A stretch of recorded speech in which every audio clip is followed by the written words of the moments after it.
Section 1. You will hear two students talking to their professor about the Science and Technology Festival they attended. First, you have some time to look at questions 1 to 6.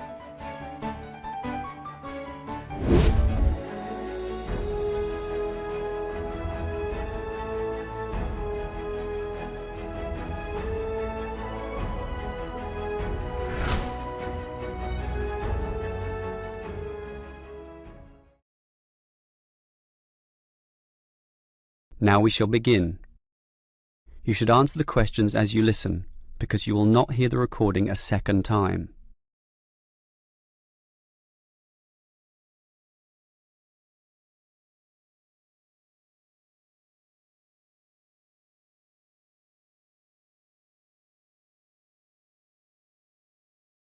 Now listen carefully and answer questions 1 to 6.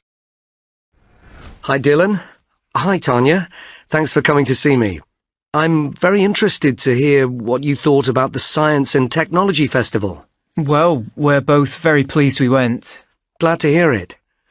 Was there anything you both found especially useful? Yes, definitely. I saw at least 2 lectures that directly relate to the subjects I'm studying in this first semester. I already feel a little more prepared than I did last week. There wasn't anything that had the same effect on me, but that wasn't my only focus. I saw the festival as a chance to explore new ideas and other subject areas, so I also tried to attend some lectures that looked interesting rather than just the ones I thought would only be relevant to my course. I'm glad I didn't do that. I get too stressed when I don't concentrate on one thing.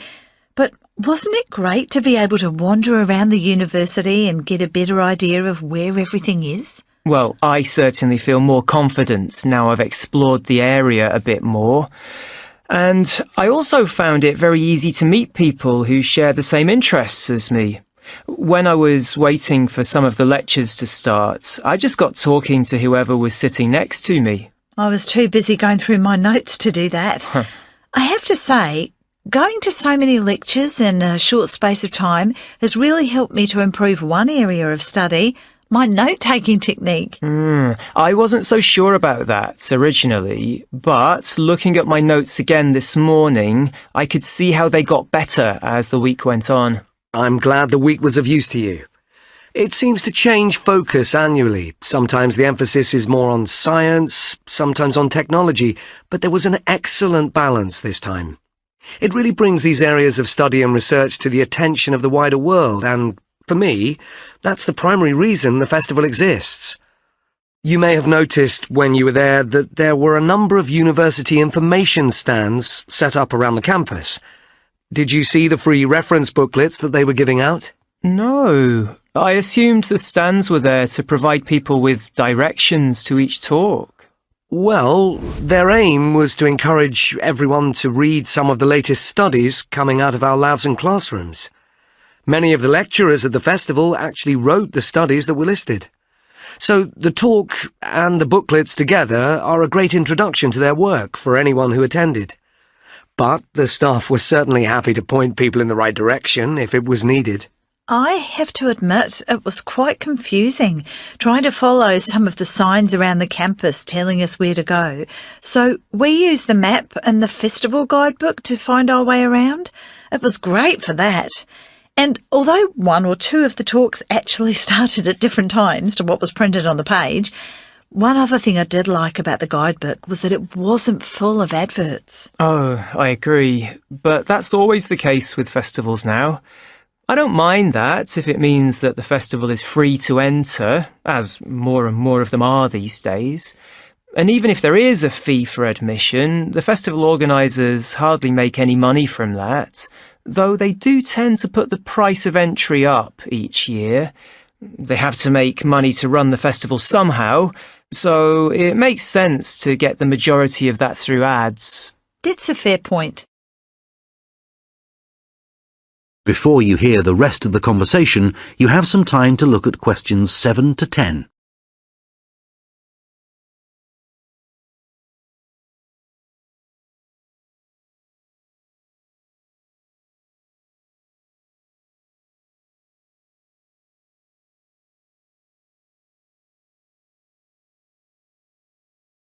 Now listen and answer questions 7 to 10. How are the students at your place? Well, I haven't really met anyone yet. They all seem a bit quiet. Perhaps they're working hard. They don't appear to be very studious here, but they are very friendly. I must say, I've been doing a lot of sitting around and chatting over the last week or so. Well, that's good. The only person I've spoken to really is my tutor. He's very approachable and seems to understand how difficult it can be starting university. It's good to have someone you can talk to, and he may help you meet other students. Actually, that doesn't bother me. I'm bound to get to know some people sooner or later. It's more a question of finding out what I need to do, where to go, and so on. I hope he can help me with that. Oh, I would have thought so. Well, we certainly have a lot of work ahead of us. It seems like a long time, doesn't it? Studying for 3 years. Yes, it does. But I'm sure it'll go quickly. You know, I'm really dreading the first assessment. Yes. For the course I'm doing, Thank you. we have Now to we're hand done our with the first first one part. in at the end of next month. Moving on Really? to the second section. So, have you got the topic yet? No, but we'll get it soon. I'm not sure how much we have to write yet. Not too much, I hope. I know what you mean. And it's hard to study, especially where I am now. Oh, where are you living? I'm living in a hall of residence. I thought that would be a good idea, as there'd be a lot of people around, but I'm finding it a bit noisy.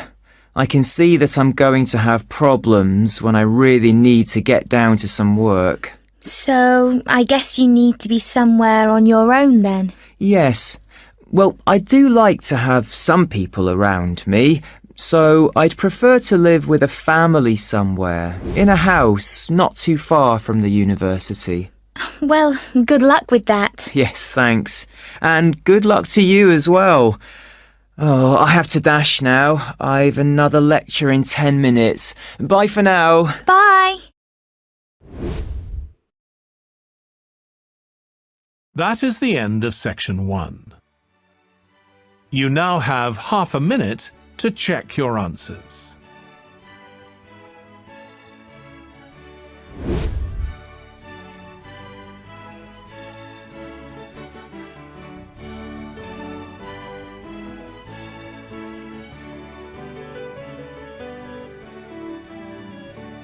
Now turn to section 2. Section 2. You will hear 2 biology students called Emma and Jack discussing an experiment they are going to do together. Now we shall begin. You should answer the questions as you listen, because you will not hear the recording a second time.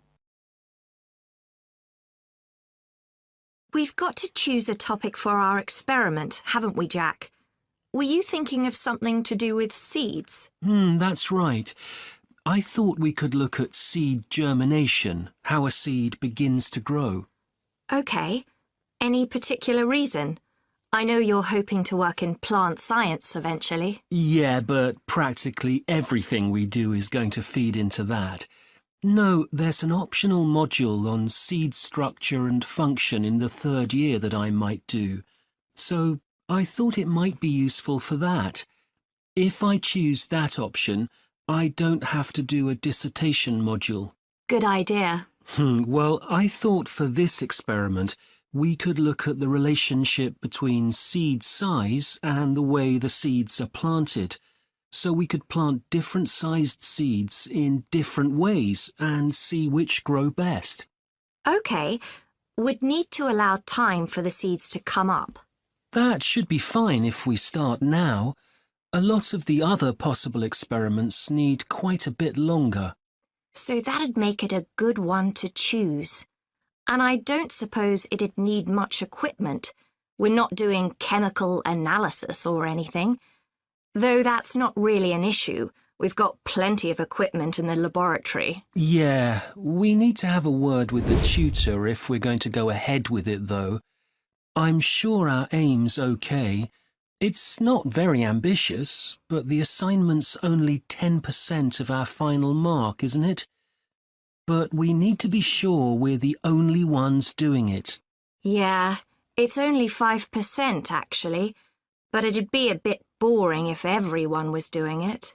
Did you read that book on seed germination on our reading list? The one by Graves? I looked through it for my last experiment, though it wasn't all that relevant there. It would be for this experiment, though. I found it quite hard to follow.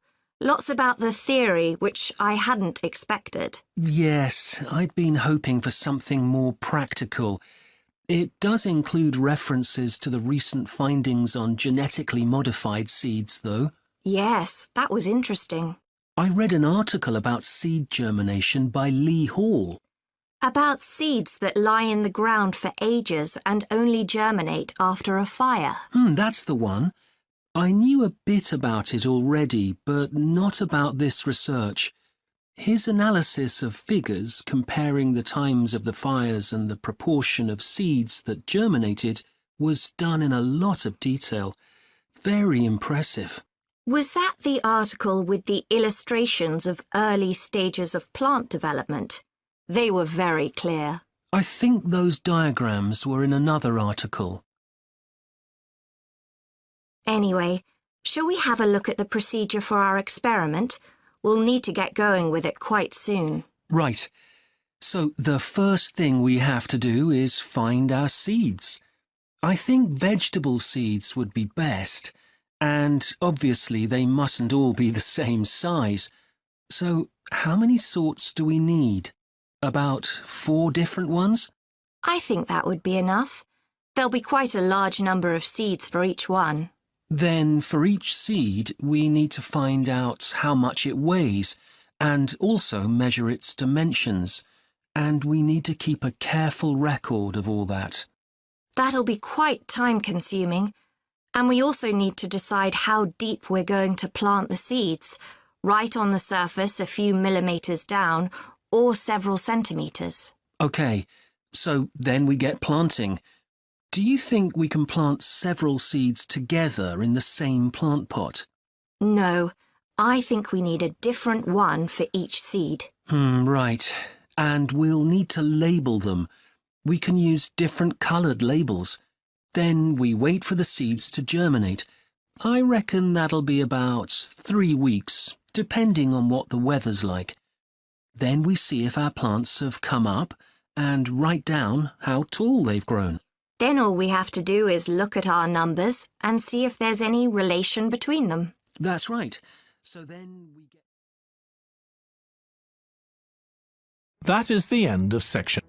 You now have half a minute to check your answers.